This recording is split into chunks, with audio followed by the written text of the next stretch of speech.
Stand up. Right now, don't think about it. Just stand. Feel your feet pressing into the floor, the tension in your legs, the subtle strain in your back. You call this feeling weight. You say it's gravity, Earth pulling you down. Simple, obvious, settled science. But pause for a moment and focus on the actual sensation. What do you really feel? Do you feel Earth pulling you? Or do you feel the floor pushing up?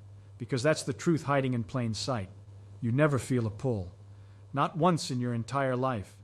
Every sensation you associate with gravity, standing, sitting, lying down, comes from something pushing against you.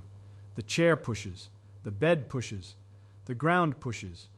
Gravity, the supposed pull, is strangely absent from direct experience. It's an invisible actor no one has ever felt, and that's where the mystery begins. For centuries, gravity seemed easy to understand. Drop an apple, it falls. Throw a stone, it curves downward. The moon circles Earth. Planets orbit the sun. Objects with mass attract each other. Isaac Newton gave us the equation. Elegant, precise, predictive. A universal force acting between all masses. It explained falling apples and orbiting moons with the same law. Heaven and earth united under one principle. It was one of the greatest intellectual achievements in human history. But Newton himself was deeply uneasy, because his theory described what gravity does, not how it does it. How does Earth reach across empty space to pull the moon? What carries the force? What transmits the effect? Newton had no mechanism. He called it action at a distance, a mathematical truth without a physical explanation. Even he admitted it was unsettling. Still, the predictions worked, beautifully, too beautifully perhaps. So science moved forward using Newton's gravity as unquestioned truth. But beneath the success, cracks were forming. To understand those cracks, we have to go back further. Before Newton, before gravity was a force at all, back to a time when no one knew how planets moved. In the 1500s, Nicholas Copernicus proposed that planets orbit the sun instead of Earth. Radical. But it raised a deeper question. What paths do they follow? Circles were assumed, perfect shapes for perfect heavens. But assumptions aren't science. Measurements are. Enter Tycho Brahe, a Danish astronomer obsessed with precision. He built enormous observatories before telescopes even existed. Using giant brass instruments, he tracked planetary positions night after night, year after year. For decades, he measured angles to fractions of a degree. Why such obsession? Because nature doesn't yield secrets to guesswork, only to data. After Tycho's death, his data passed to Johannes Kepler. Kepler's mission: find the true shape of planetary orbits. He started with circles. Predictions were close, but Mars refused to cooperate. It was off by 8 arc minutes, less than a sixth of a degree. Tiny. Most astronomers would blame measurement error. But Kepler trusted Tycho's precision. If the data disagreed with theory, the theory must go. So he abandoned circles. After years of calculation, frustration, and near madness, he found the answer: ellipses. Planets move in ellipses, with the sun at one focus. It matched the data perfectly, a triumph of observation over assumption, but it created a new mystery. Why ellipses? What force shapes those paths? At the same time, Galileo Galilei was studying motion on Earth, rolling balls down ramps, simple experiments, but revolutionary implications. A ball rolling downhill speeds up. On flat ground, it keeps moving, longer than intuition expected. Galileo imagined removing friction entirely, no air resistance, no surface drag. What would happen? The ball would roll forever. Same speed, same direction, no force required. This idea shattered ancient beliefs. For centuries, people thought motion required a constant push. Galileo showed the opposite. Motion is natural. Change in motion requires force. This principle became Newton's first law: inertia. An object in motion stays in motion unless acted upon. Now combine this with planetary motion. Planets are moving. Inertia says they should travel in straight lines forever. But they don't. Their paths curve toward the sun, constantly, which means something is continuously changing their direction, deflecting them every instant. Newton saw the connection. The same force that pulls an apple downward, pulls the moon sideways from a straight path, pulls planets into orbit. Gravity, universal attraction. With one law, Newton unified. Falling objects, planetary orbits, ocean tides, comets, even the motion of distant moons. The universe became predictable, calculable, mechanical, like clockwork. But one strange detail refused explanation, a detail so subtle most people ignored it. Drop a hammer and a feather in a vacuum. They fall at exactly the same rate, perfectly together. This is deeply strange. The hammer has more mass. Gravity should pull it harder, much harder, but it also has more inertia, more resistance to acceleration. These two effects cancel perfectly, not approximately, exactly. Every object falls at the same rate regardless of mass. Why should gravitational mass and inertial mass be identical? Two different concepts, always equal. Newton had no explanation, just coincidence, a very convenient one. But coincidences that perfect usually signal something deeper. 2 centuries later, a young patent clerk asked a dangerous question. What if it isn't a coincidence? What if that equality is the clue? Albert Einstein imagined a simple scenario. You're inside a sealed room, no windows. You feel weight pressing you to the floor. Are you on Earth or in deep space inside a rocket accelerating upward? There's no experiment you can do inside the room to tell the difference. Drop an object. It falls in both cases. Throw a ball. Same curved path. Stand on a scale. Same reading. Gravity and acceleration are indistinguishable. This became the equivalence principle, and it would change our understanding of gravity forever. Because if gravity feels identical to acceleration, maybe gravity isn't a force at all. Maybe it's something far stranger, something woven into the structure of reality itself. In part 2, we follow Einstein as he overturns Newton's universe and reveals that falling objects aren't being pulled downward. They're following the natural geometry of curved space-time. And once you see it, you can never see gravity the same way again. Close your eyes for a moment and imagine this. You're inside an elevator, no windows, no sound, just you and silence. Suddenly the cable snaps. The elevator begins to fall. What do you feel? Panic, maybe, but physically, weightless. Your feet lift from the floor. Objects float beside you. For those few seconds, gravity seems to disappear. But here's the paradox. Gravity didn't vanish. It's acting just as strongly as before. So why can't you feel it? And this question haunted Einstein because it revealed something profoundly strange. When you're standing on the ground, you feel weight. When you're falling, you don't. Yet gravity is present in both situations. So what creates the sensation of weight? It isn't gravity pulling you down. It's the ground stopping you from falling. Weight is resistance, the floor pushing up against your natural motion. Take that resistance away in freefall, and the sensation disappears. No push, no weight, no force felt. Astronauts in orbit experience this constantly. We call it zero gravity, but that's misleading. Gravity up there is still strong, about 90% as strong as on Earth's surface. So why do astronauts float? Because they and their spacecraft are falling together, constantly falling toward Earth, but also moving sideways fast enough to keep missing it. They fall around Earth instead of into it. Everything inside the spacecraft falls at the same rate. No internal pushes, no resistance, so no weight is felt. They are in continuous free fall. Einstein took this observation and pushed it further. If free fall removes the sensation of force, maybe free fall is the natural state of motion. Maybe falling objects aren't being acted on. Maybe they're following their natural paths, paths defined not by forces, but by geometry. To understand this leap, imagine walking across a perfectly flat field. If you walk straight ahead, you move in a straight line. No surprises. Now imagine walking on Earth's surface. It feels flat locally, but globally it's curved. If you keep walking straight, you eventually circle the planet. Your path curves, not because a force pulls you sideways, but because the surface itself is curved. From your perspective, you never turned. You walked straight the whole time. The curvature was built into the space you moved through.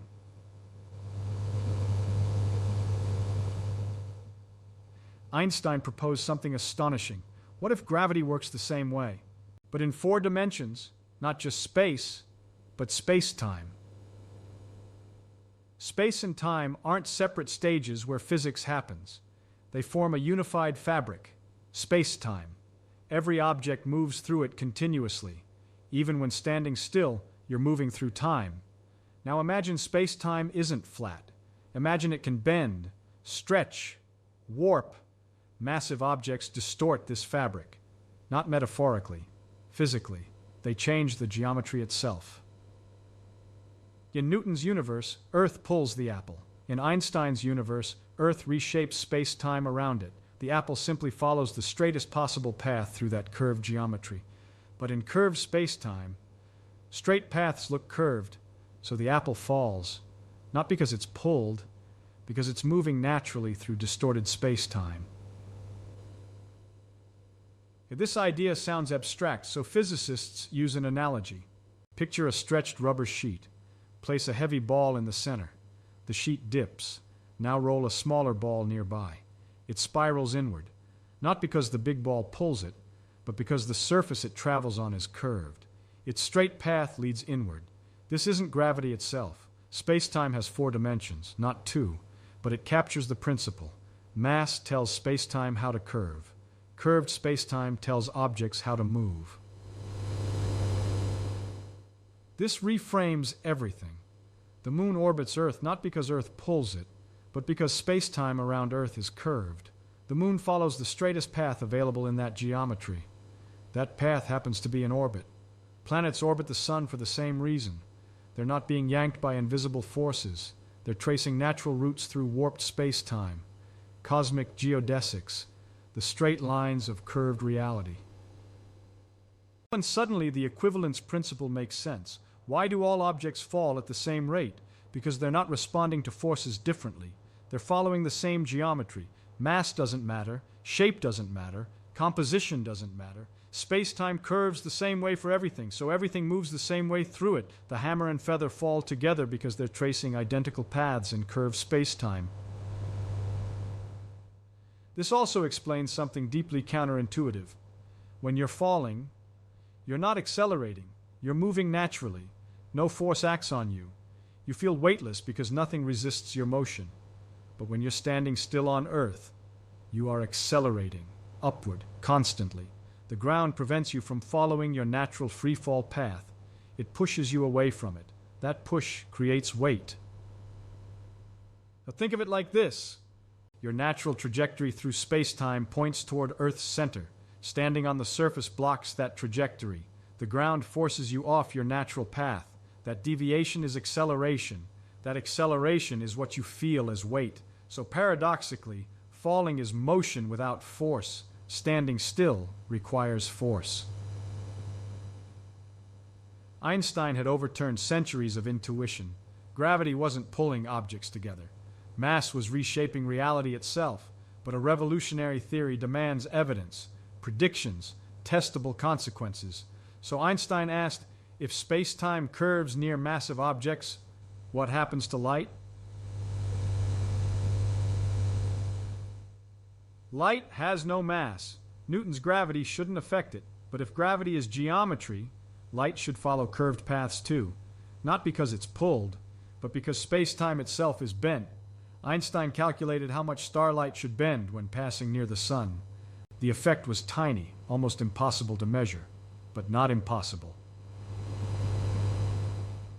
In 1919, during a total solar eclipse, astronomers photographed stars near the sun's edge. With the sun blocked, the stars became visible. Their positions were compared to where they should be. They were shifted, displaced outward. Their light had bent while passing the sun. Exactly as Einstein predicted.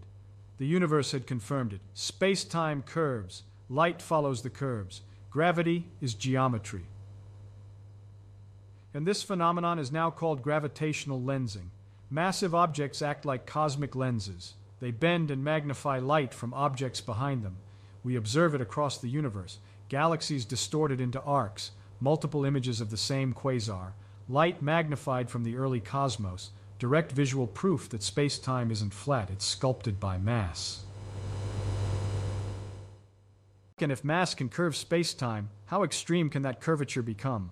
What happens when stars collapse? When matter compresses beyond imagination? When space-time bends so steeply that even light cannot escape? In Part 3, we descend into the deepest gravitational wells in existence. Neutron stars, black holes, and the edge of space-time itself. Imagine standing near something so dense, so massive, that reality itself begins to fold, not metaphorically, physically.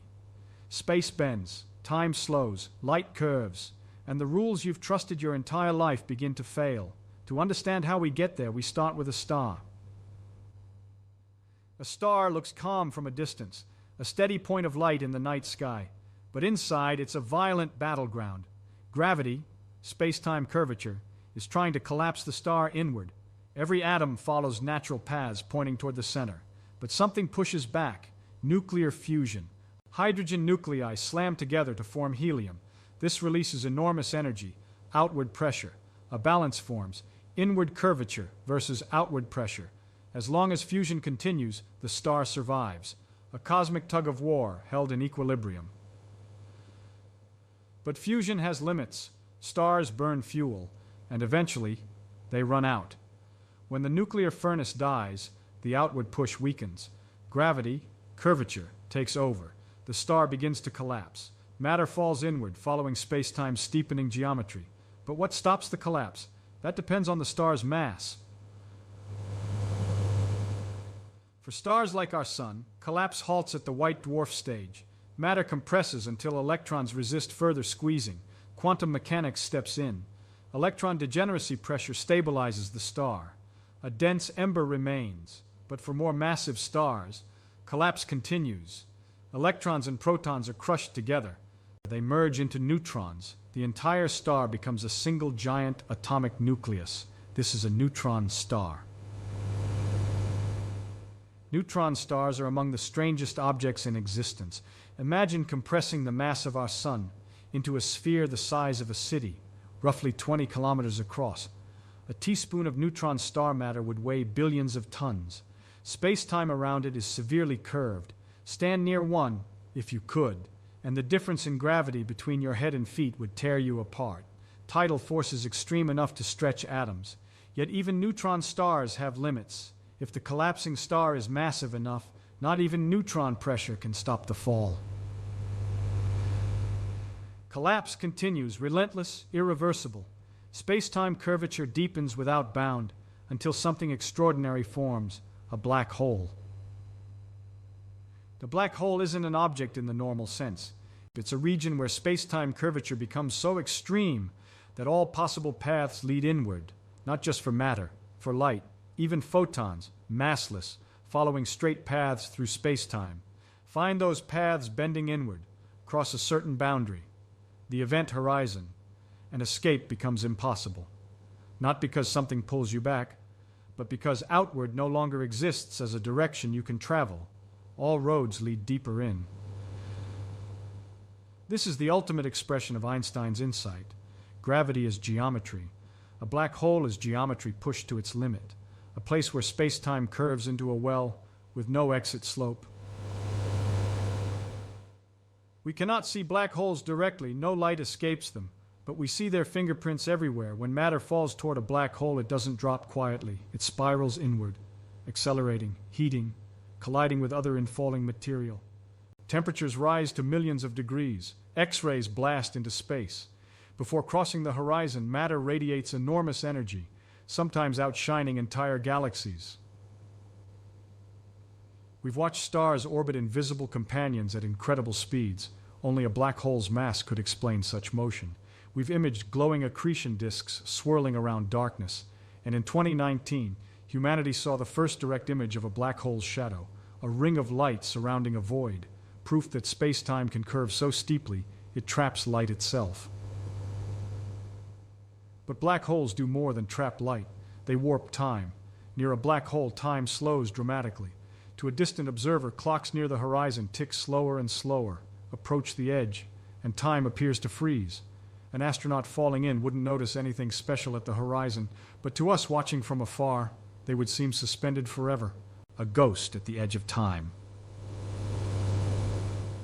This isn't science fiction, it's measured reality. Gravitational time dilation affects even Earth.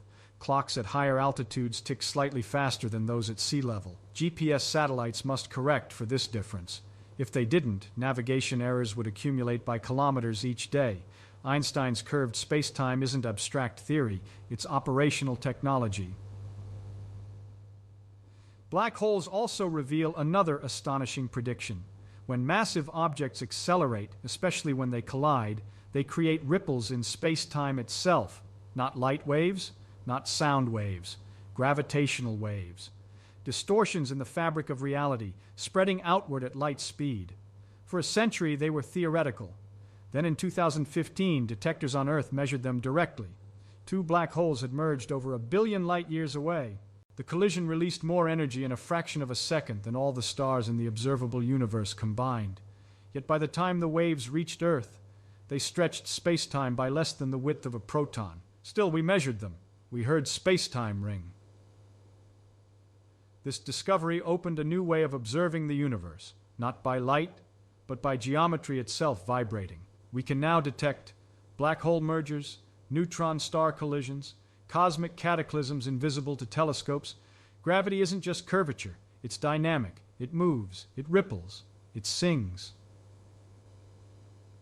And yet even black holes don't mark the end of the story. Because if mass curves space-time, what shapes the largest structures in existence? Galaxies, clusters, the cosmic web. Does the same principle govern them too? In Part 4, we zoom outward, from collapsed stars to the architecture of the universe itself, and discover how gravity, as geometry, sculpts everything from planetary orbits to galactic superstructures.